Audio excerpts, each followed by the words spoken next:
காதல் காதல்னு சொல்லி காமத்தோட அழியிற வெறி பிடிச்ச நாயில நான் சொல்லுங்க, அதுக்கு பதில் சொல்லுங்க. அந்தந்த சமூகத்துல கல்யாணம் பண்ணுங்கடா, அந்தந்த சமூகத்திற்கு கலாச்சாரம் பண்பாடு நாகரிகம் இருக்குடா, அந்த சமூகத்துல கல்யாணம் பண்ணி பண்பாடுகளை காப்பாத்துங்கடா நாங்க சொல்றோம். அதை கேட்க மாட்டேன். மாற்று மனத்துல போய் புடுங்கினாதான் உங்களுக்கு வந்து காதல் வருமாடா? காசுக்காரன் பணக்காரன் அழகான பிள்ளைக்கு தான் அவங்க காதல் வருமாடா? இதுக்கு மார்க்கெட் கட்டிட்டு சப்போர்ட்டுக்கு வருவானடா? அந்த நாய்கள்லாம் எங்கடா போனாங்க? எல்லா உயிர் தானடா. மத்த உங்களுக்கு மட்டும் உயிர், எங்களுக்கு எல்லாம் மசுராடா மயிரான்னு கேட்கிறேன். நாங்க இந்த காவல்துறை பேச விட மாட்டேன்ற அந்த திமிர்ல தான்டா நீங்க எல்லாம் அப்படி ஊறி மயிறீங்க. சட்ட பாதுகாப்பு இருக்குன்னு அந்த குழந்தைகள்கிட்ட பெத்தவங்களை பேச விட மாட்டான்.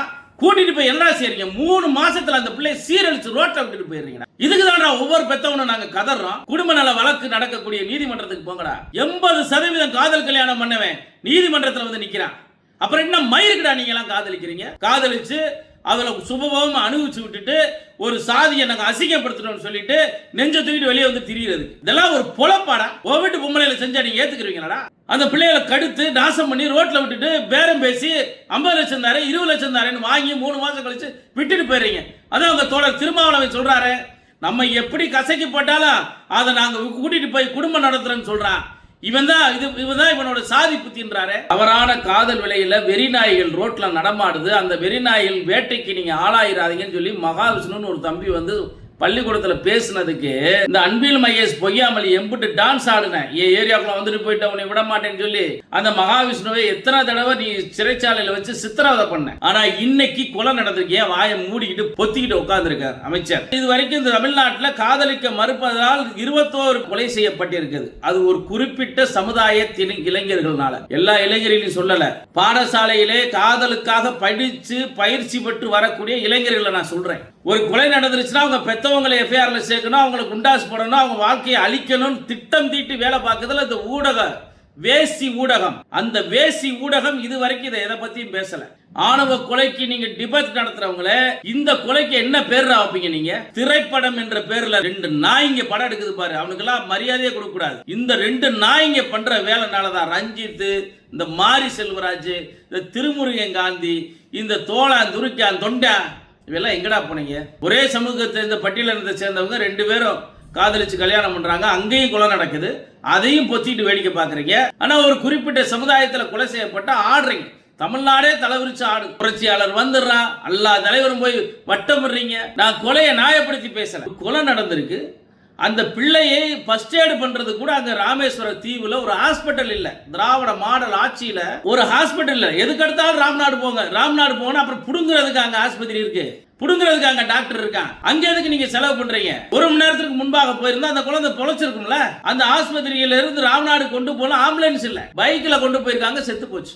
என்ன சொல்ல போறார் ஸ்டாலின்? சொல்லுங்க ஸ்டாலின், முதலமைச்சர் சொல்லுங்க. இன்னும் நீங்க 100 நாள் முதலமைச்சரா இருக்க போறீங்க. அதுக்கப்புறம் நீங்க வாழ்க்கையில் இருக்க போறது இல்ல. நீங்க தான் போலீஸ் மந்திரியா இருக்கீங்க. குழந்தைகள் இதுவரைக்கும் 21 குழந்தைகள் கொலை செய்யப்பட்டிருக்கோங்க ஆட்சியில. இதுவரைக்கும் அவங்களுடைய நடவடிக்கை என்ன? அவனை குண்டாஸ் போட்டிருக்கீங்களா? அவனை பெத்தவங்களை அரெஸ்ட் பண்ணி உள்ள வச்சிருக்கீங்களா? ஆனா இது மாற்று சமுதாயத்தில் நடந்தா உடனே அரெஸ்ட், குண்டாசு, தனிப்படை, தனி எஸ்பி, தனி கோர்ட்டு எல்லாம் வந்துடும்.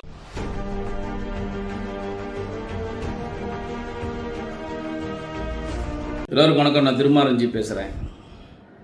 இந்த ராமேஸ்வரம் தீவில் சாலினின்னு ஒரு குழந்தைய, முனிராஜ் என்ற ஒரு மீன் பிடிக்கிற பையன் காதலிக்க மறுத்ததுனால கொலை செய்யப்பட்டிருக்கு. அந்த குழந்தை கொலை செய்யப்பட்ட பிறகு அதை முதலுதவி செய்வதற்கு ஆம்புலன்ஸ் வசதி கூட இல்லாமல் அதை பைக்கில் கொண்டுட்டு போயிருக்காங்க. அந்த குழந்தை இறந்துருச்சு. அந்த குழந்தை இறப்பதற்கு முன்பாக அதனுடைய கனவுகள் புதைக்கப்பட்டிருக்கு. பெற்றோர்கள் அந்த குழந்தைக்கு எப்படியெல்லாம் பாராட்டி சீராட்டி வளர்த்திருப்பார்கள் என்பது பெண் பிள்ளையை பெற்ற நபர்களுக்கு தெரியும். ஒரு குழந்தை பள்ளிக்கூடத்திற்கு செல்கிறது. அந்த பிள்ளையை தொடர்ந்து ஒரு காவாலி நாய், அந்த நாய் என்ன செய்யுதுன்னா தொடர்ந்து பின்னாலேயே போகுது. அந்த பிள்ளை பல முறை சொல்லுது, பெற்றவங்க வீட்டில் போய் சொல்லுது, ஒழுக்கமான பிள்ளைகள் நாங்கள் பெற்று வளர்க்குற பிள்ளைகள் தருதலையா ரோட்டில் திரிகிற நாய்கள்னால எப்படி வேட்டையாடப்படுது, கடித்து குதறப்படுது அப்படின்றத தமிழக மக்கள் உணர்ந்துக்கணுன்றக்காண்டி தான் நான் பேசுகிறேன். அந்த குழந்தை பள்ளிக்கூடத்துக்கு போய் இவன் டார்ச்சர் பண்ணுறான். பெற்றவங்ககிட்ட வந்து சொல்லுது. பெற்றவங்ககிட்ட சொன்னதுக்கு அப்புறம் அவங்க பெற்றவங்க வீட்டில் போய் கண்டிக்கிறாங்க. அந்த முனிராஜ்ன்ற நாய் வீட்டில் போய் கண்டிக்கிறாங்க. அதுக்காக அந்த பெண்ணை வழிமறித்து கழுத்திலேயே கத்தியால் குத்தி கொலை செஞ்சிருக்கான். என்னுடைய கேள்வி, இரவு 12 மணிக்கு யார் எந்த பெண்கள் சுதந்திரமாக இந்தியாவில் நடமாடுகிறார்களோ அன்றுதான் சுதந்திரம் சொல்லி மகாத்மா காந்தி சொன்னார். ஆனால் இந்த திராவிட மாடல் ஆட்சியில் காலையில் மத்தியானம் பகலில் பெண்கள் நடமாட முடியலை. ஏன்னா பள்ளிக்கூடத்துக்கு போனால் வாத்தியார் கையை பிடிச்சி இழுக்கிறான். இந்த பெண்கள் வேலைக்கு போனால் அங்கே பெண்களுக்கு பாதுகாப்பு இல்லாத சூழ்நிலை. சரி, ஓய்வில் வீட்டில் இருக்கலாம்னு சொன்னால் 60 வயசு கிழவியை கற்பழிக்கிறான் தமிழ்நாட்டில். இது நாடா இல்லை சுடுகாடா? இந்த நிகழ்வுகள்லாம் ஏதோ என்ற ஒரு நாள் நடப்பதல்ல, அன்றாட நிகழ்வாக. கொலை என்பது அன்றாட தங்க விலை எப்படி நம்ம பார்க்கிறோமோ, காய்கறி விலைகளை நாம் எப்படி பேப்பரில் படிக்கிறோமோ, ஊடகத்தில் பார்க்கிறோமோ, அதே போல் பெண்கள் கொலை கொலை கொள்ளை கற்பழிப்பு என்பது அன்றாட நிகழ்வாக ஆகிவிட்டது இந்த திராவிட மாடல் ஆட்சியில். இந்த பள்ளி கல்வித்துறை அமைச்சர் ஒருத்தர் இருக்கார்ல, அன்பில் பொய்யாமொழி, மகேஷ் பொய்யாமொழி, அவர் இதுவரைக்கும் இந்த கொலைக்கு பள்ளிக்கூடத்திற்கு சீருடையில், இப்போ சீருடையில் போன காவல் ஆய்வாளருக்கோ காவல்துறை நண்பர்களுக்கோ ஏதாவது ஆயிடுச்சுன்னா உடனே காவல்துறையிலேருந்து முதலமைச்சர்லேருந்து கண்டனம் தெரிவிக்கிறீங்களே, அந்த துறையை சேர்ந்த முதலமைச்சர் ஸ்டாலின் முதற்கொண்டு, ஐஜி முதற்கொண்டு, டிஐஜி முதற்கொண்டு, எஸ்ஐலேருந்து எல்லாருக்கும் அவருக்கு நீங்கள் சீருடையில் இருந்தால் உரிய மரியாதையை நீங்கள் கொடுக்குறீங்க. ஆனால் அன்பில் மகேஷ் பொய்யாமொழி அந்த இறந்த பெண் சீருடையில் இறந்திருக்கு. அதுக்கு நீ இன்ன வரைக்கும் ஒரு கண்டனமோ படிக்கிற பிள்ளைகளுக்கு ஒரு அவேர்னஸ் வீடியோவோ இன்ன வரைக்கும் போடலை. இந்த அவேர்னஸ் வீடியோவை மகாவிஷ்ணுன்னு ஒரு பையன் வீட்டுக்கு ஒரு பள்ளிக்கூடத்தில் ஒரு சாமி எல்லாத்துக்குன்னு சொன்னார், எப்பா இப்படியெல்லாம் நான் சொசைட்டியில் நடக்குது, நீங்களாம் ஜாக்கிரதையாக இருங்க, பெண்கள் அப்பா அம்மா பட்ட கஷ்டங்களை உணருங்க, தவறான காதல் விலையில் வெறிநாய்கள் ரோட்டில் நடமாடுது, அந்த வெறிநாய்கள் வேட்டைக்கு நீங்கள் ஆளாயிராதீங்கன்னு சொல்லி மகாவிஷ்ணுன்னு ஒரு தம்பி பள்ளிக்கூடத்தில் பேசுனதுக்கு இந்த அன்பில் மகேஷ் பொய்யாமொழி எம்பிட்டு டான்ஸ் ஆடுனேன், ஏரியாவுக்குள்ள வந்துட்டு போயிட்டு அவனை விட மாட்டேன்னு சொல்லி அந்த மகாவிஷ்ணுவை எத்தனை தடவை நீ சிறைச்சாலையில் வச்சு சித்திரவதை பண்ண. ஆனால் இன்னைக்கு கொலை நடந்திருக்கேன், வாயை மூடிக்கிட்டு பொத்தை ஐம்புலைந்து பொத்திக்கிட்டு உட்காந்துருக்கார் அமைச்சர். சொல்லுங்க, ஒரு பெண் பிள்ளைகள் இது வரைக்கும் இந்த தமிழ்நாட்டில் காதலிக்க மறுப்பதால் 21 குழந்தைகள் கொலை செய்யப்பட்டிருக்கு. அது பெரியவர் வரை சிறியவர் வரை காதலிக்க மறுத்ததால் கொலை செய்யப்பட்டிருக்குது. அது ஒரு குறிப்பிட்ட சமுதாயத்தின் இளைஞர்களால, எல்லா இளைஞர்களையும் சொல்லலை. பாடசாலையிலே காதலுக்காக படித்து பயிற்சி பெற்று வரக்கூடிய இளைஞர்களை நான் சொல்கிறேன்.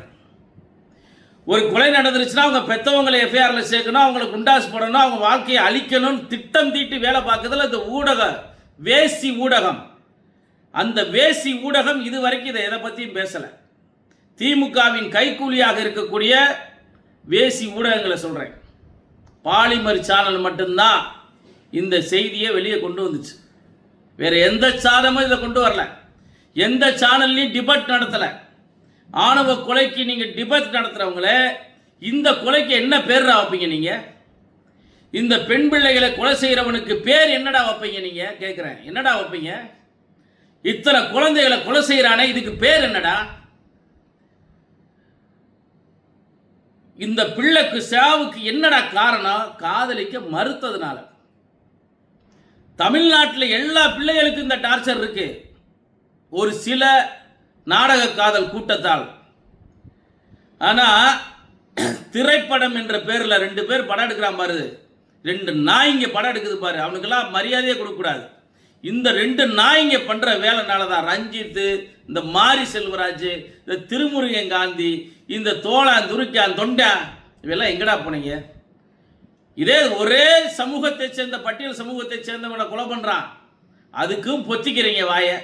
ஒரே சமூகத்தை சேர்ந்த பட்டியலினத்தை சேர்ந்தவங்க 2 பேரும் காதலிச்சு கல்யாணம் பண்ணுறாங்க, அங்கேயும் கொலை நடக்குது, அதையும் பொத்திட்டு வேடிக்கை பார்க்குறீங்க. மாற்று சமுதாயத்தில் யாராவது, குறிப்பாக பல்வேறு சமூகத்தில் இருக்கக்கூடிய பெண்கள் கொலை செய்யப்பட்டால் பொத்திக்கிறீங்க. ஆனால் ஒரு குறிப்பிட்ட சமுதாயத்தில் கொலை செய்யப்பட்டால் ஆடுறீங்க. தமிழ்நாடே தலைவிரிச்சு ஆடுது. அதில் யூடியூப்காரன் வந்துடுறான், டிவிக்காரன் வந்துடுறான், புரட்சியாளர் வந்துடுறான், எல்லா தலைவரும் போய் வட்டம் விடுறீங்க. நான் கொலையை நியாயப்படுத்தி பேசலை. எந்த கொலையை நியாயப்படுத்தி, எந்த கொலையும் ஒரு உயிரை கொல்ற அதிகாரம் எவனுக்கும் கிடையாது, யாருக்கும் கிடையாது. ஆனால் ஒரு கொலை நடந்திருக்கு. அந்த பிள்ளையை ஃபர்ஸ்ட் எய்டு பண்ணுறது கூட அங்கே ராமேஸ்வர தீவில் ஒரு ஹாஸ்பிட்டல் இல்லை. திராவிட மாடல் ஆட்சியில் ஒரு ஹாஸ்பிட்டல் இல்லை. எதுக்கு எடுத்தாலும் ராம்நாடு போங்க, ராம்நாடு போனால் அப்புறம் பிடுங்குறதுக்கு அங்கே ஆஸ்பத்திரி இருக்குது, பிடுங்குறதுக்கு அங்கே டாக்டர் இருக்கான். அங்கே எதுக்கு நீங்கள் செலவு பண்ணுறீங்க? எதுக்கு அந்த தீவில் ஒரு அசம்பாவிதம் நடந்தால் எல்லாரும் ராம்நாட்டுக்கு போங்க லெட்டர் கொடுக்கறதுக்கு ஒரு போஸ்ட்மேன் வேலையை பார்க்குறீங்க அந்த ஆஸ்பத்திரியில். அந்த ஆஸ்பத்திரியில் இருக்க டாக்டர்ஸ்லாம் என்ன பண்ணுற? எது எடுத்தாலும் நீ இங்கே எந்த ஃபெசிலிட்டிஸ் இல்லை, உடனே ராமநாடு போங்க. அப்புறம் உனக்கு எதுக்கு சம்பளம், உனக்கு எதுக்கு ஆஸ்பத்திரி? அதை மூடிட்டு போக வேண்டியதானே. நாங்கள் ராம்நாட்டே போயிட்டு போயிடுவோம்ல.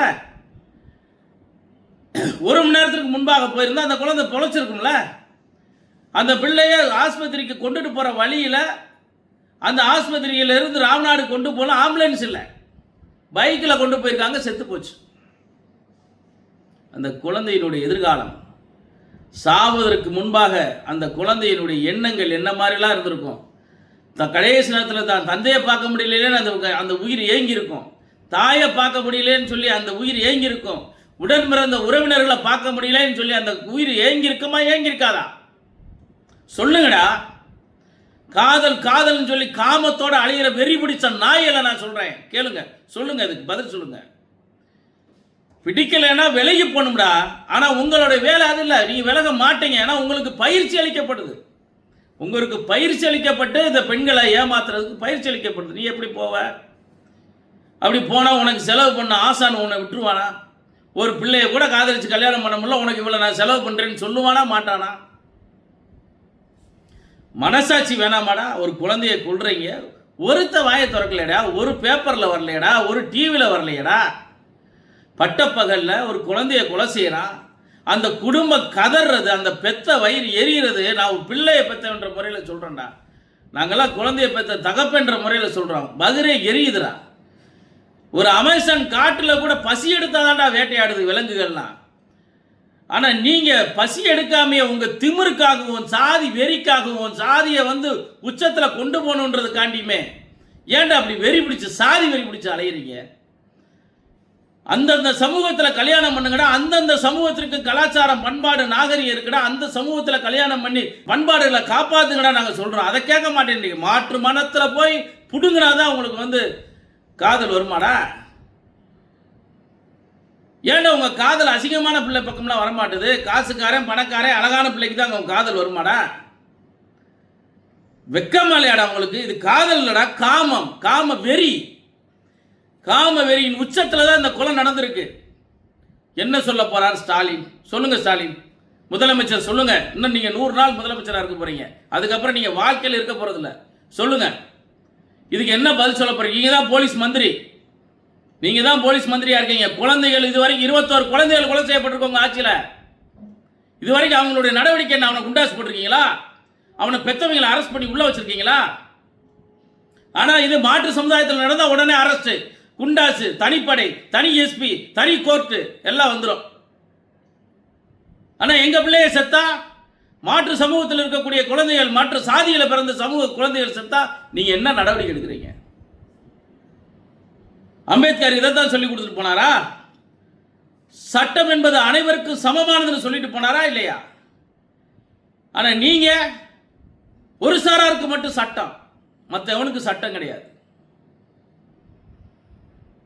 எந்த ஒரு அப்பனும் எந்த காதலை ஏத்துக்கிற மாட்டான், தெரிஞ்சுக்கங்க. ஆனா அதை முறைப்படி நான் பல மேடையில் சொல்லியிருக்கேன். டேய், பெத்தவங்களுக்கு பிடிச்சா கட்டிட்டு போங்கடா, ஏன்டா வற்புறுத்துறீங்க? ஏன்டா வற்புறுத்தி நாடக காதல் பண்ணி அந்த குழந்தைகளை கொலை செய்றீங்க? இதற்கு பொறுப்பேற்கக்கூடிய அரசாங்கம் இன்ன வரைக்கும் பொத்திக்கிட்டு வேடிக்கை பார்க்குதே. இதுமா நடக்காத மாதிரி டெய்லி அப்படி இப்படி தூசியை தட்டுற மாதிரி தட்டி விட்டு போறீங்களே. அப்போ உங்களுக்கு பழகி போச்சு. இன்னைக்கு எத்தனை கொலை? இன்னைக்கு நான் 6, சரி பரவாயில்ல, 7000 கொலைகள் நடந்திருக்கு உங்க ஆட்சியில். பட்டியலிடவா நானு? இதுக்கு மார்க்கெட் தட்டிட்டு சப்போர்ட்டுக்கு வருவானடா? அந்த நாய்கள்லாம் எங்கடா போனாங்க? எல்லா உயிர் தானடா. மற்ற உங்களுக்கு மட்டும் உயிர், எங்களுக்கெல்லாம் மசுராடா, மயிரான்னு கேட்குறேன். நாங்கள் ஒரு குழந்தைய கொலை பண்ணியிருக்கான், இன்ன வரைக்கும் ஒரு பய 17 வயசுல அந்த குழந்தைக்கு 17 வயசு. தமிழகத்தினுடைய நீதித்துறை, உயர் நீதிமன்றம், உச்ச நீதிமன்றம், இதுக்கு தமிழ்நாட்டில் இது போன்ற அவலங்கள் தொடர்ந்து வருது. இந்த பெண்களுக்கு 18 வயசுன்றது பத்தாது, 21 வயதாக நீங்கள் மாற்ற வேண்டும். சோமோட்டாக வாங்க, இல்லாட்டா இவங்களோட அட்டுழியம் தாங்க முடியல. 18 வயசு அப்படா. ஒரு தந்தை ஒரு போன வாரம் கதறினாரு ஒரு டிவியில் வந்து, என் பிள்ளைய பாரிலேருந்து கூட்டிகிட்டு வந்து கல்யாணம் பண்ணிட்டானே, அவன் ஒரு பொறிக்கு பையன்னு சொன்னார். அவனுக்கும் நீங்கள் வாழ்த்து போடுறீங்களாடா ஊடகத்தில், வெக்கம் இல்லாமல். ஒரு தந்தை கதறினாரா இல்லையாடா, என் பிள்ளை படிச்சுட்டு 18 வயது 2 நாள் தாங்க ஆகுது, ஏமாற்றி 16 வயசுலேருந்து லவ் பண்ணேன்னு சொல்கிறானுங்க. இதை அவன் பல பெண்கள் வாழ்க்கையை கெடுத்திருக்கானுங்க அப்படின்னு சொல்லுது. அதுக்கு காரணம் அந்த பிள்ளைகளா? அந்த பிள்ளைகளை போலியாக காதலித்து கையை எடுத்துக்கிறது, காலை எடுத்துக்கிறது, நான் செத்து போறேன் மிரட்டுறது, நீ தான் எனக்கு உலகம் சொல்லி ஆசை வார்த்தை காட்டுறது. 18 வயசு எப்படா உருவாகுன்ற மாதிரி கழுகு மாதிரி பார்த்துக்கிட்டு இருந்து தூக்குறீங்களடா. எத்தனை காவல் நிலையத்தில் நான் இதை பேசியிருக்கேன். பெத்த பிள்ளைகிட்ட அப்பனை பேச விட மாட்டான், சட்டம்ன்றான். இந்த காவல்துறை அங்கே போன சட்டம் அதெல்லாம் இல்லை, நீங்களாம் பேசணும்னா உங்களை ரிமாண்ட் பண்ணிடுவேண்டா. யாரு 18 வருஷமா பெத்து வளர்த்து ஆளாக்கி அதுக்கு கை முளைக்கும் கால் முளைக்கும் பார்த்து வளர்த்த அப்பனை இந்த காவல்துறை பேச விட மாட்டேன்ற அந்த திமிரில் தான்றா நீங்களாம் அப்படி ஊர் மேய்றீங்க. அதில் தான் நீங்கள் ஊர் மேய்ச்சிருத்துறீங்க, சட்ட பாதுகாப்பு இருக்குன்னு. அந்த குழந்தைகள்கிட்ட பெற்றவங்களை பேச விட மாட்டான், கூட்டிகிட்டு போய் என்ன செய்றீங்க? 3 மாசத்துல அந்த பிள்ளையை சீரழிச்சு ரோட்டில் விட்டுட்டு போயிடுறீங்கடா. இதுக்கு தான்டா ஒவ்வொரு பெற்றவனும் நாங்கள் கதறோம். ஏன் கதறோம்? கூட்டிட்டு போய் 3 மாசம் எத்தனை பிள்ளைகளை நான் கூட்டு வந்திருக்கேன் தெரியுமாடா? எத்தனை பிள்ளைகளை ஐயோ அப்பான்னு காலில் விழுந்து நான் வாழ்க்கையில நான் பெரிய தப்பு பண்ணிட்டேன். எத்தனை நீதிமன்றத்துக்கு போங்கடா. ஒவ்வொரு நீதிமன்றம், குடும்ப நல வழக்கு நடக்கக்கூடிய நீதிமன்றத்துக்கு போங்கடா. 80% காதல் கல்யாணம்டா. 80% காதல் கல்யாணம் பண்ணவன் நீதிமன்றத்தில் வந்து நிற்கிறான். அப்புறம் என்ன மயிருக்குடா நீங்களாம் காதலிக்கிறீங்க? காதலிச்சு அதில் சுபபமாக அனுபவிச்சு விட்டுட்டு ஒரு சாதியை நாங்கள் அசிங்கப்படுத்தணும்னு சொல்லிட்டு நெஞ்ச தூக்கிட்டு வெளியே வந்து திரிகிறதுக்கு. இதெல்லாம் ஒரு பொழப்பாடா? ஓ வீட்டு பொம்பளையில் செஞ்சால் நீங்கள் ஏற்றுக்குருவீங்களாடா? யாராவது அப்படி செஞ்சால் ஏற்றுக்குருவோமாடா? பெண்கள்னா எல்லா பெண்கள் தான்டா. ஓ வீட்டில் பிறந்தன்னா, என் வீட்டில் பிறந்தன்னா, யார் வீட்டில் பிறந்தன்னா, அந்த பிள்ளைகளை வந்து கல்யாணம் பண்ணிட்டு போனால் வச்சு பொழைக்க துப்புலாத நாயை நீங்கள் என்னடா செய்றீங்க? அந்த பிள்ளைகளை கடுத்து நாசம் பண்ணி ரோட்டில் விட்டுட்டு பேரம் பேசி 50 லட்சம் தாரேன் 20 லட்சம் தாரேன்னு வாங்கி 3 மாதம் கழிச்சு விட்டுட்டு போயிடுறீங்க. அதான் அவங்க தோழர் திருமாவளவன் சொல்கிறாரு, நம்ம எப்படி கசக்கி போட்டாலும் அதை நாங்கள் கூட்டிகிட்டு போய் குடும்பம் நடத்துகிறோன்னு சொல்கிறான். இவன் தான் இவனோட சாதி புத்தின்றாரு. எங்கள் சாதி புத்தி அதல்ல. உங்கள் சாதிக்காரை இப்படி பண்ணிட்டு போய் அவலனமாக இருக்கக்கூடிய பிள்ளைக்கு வாழ்க்கை கொடுக்குறோம். தோழர் திருமாவளவன், நாங்கள் வாழ்க்கை கொடுக்குறோம். அசிங்கமாக நாங்கள் தொடச்சி எரிஞ்சு ரோட்டில் எரிஞ்சிட்டு போன பிள்ளைகளை தான் கூட்டிகிட்டு வந்து நாங்கள் வாழ்க்கை கொடுக்குறோம். எங்கள் சமுதாயத்தை சேர்ந்தவன், மாற்று சமுதாயத்தை சேர்ந்தவன். ஏன்னா உங்களுக்கு முடிஞ்சு போச்சு. அது ஒரு போதைப் பொருள். அந்த போதைப் பொருளோட வாழ்க்கையை முடித்து நாசம் பண்ணி ஒரு குடும்பத்தை அசிங்கப்படுத்தி நாண்டுக்கு தொங்க விட்டு சாக விட்டுட்டு அதுக்கப்புறம் நாங்கள் அதை வந்து ரோட்டில் போடுறதுக்கு அப்புறம் நாங்கள் கூட்டிகிட்டு போய் அதையும் கல்யாணம் பண்ணி வாழ்கிற மாதிரி இதுதான் இவனுடைய கௌரவம் சொல்கிறான்னு சொல்லி தோழர் திருமாவளவன் சொல்கிறீங்களே.